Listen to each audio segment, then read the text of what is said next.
บ่ยานดอกความจนถ้าอยู่ใกล้คนจริงใจ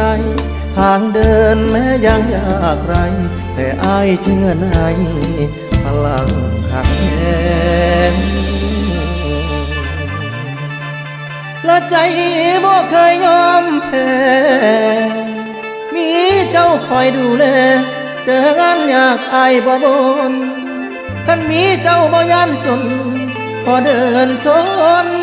พ้นผ่านใดทางไกลไกลพี่บ่แค่แดงละนางโอ้โอ้เด้อแฟนอาย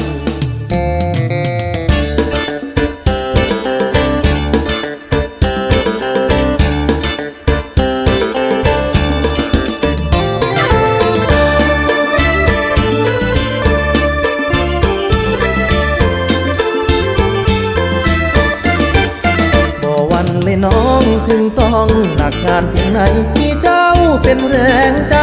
ลำบากกายอ้ายบ่ยานมีข้อจำกัดแต่บ่ประหยัดน้ำใจให้กันที่เจ้าเคียงเงาเท่านั้นที่อ้ายต้องการยามลา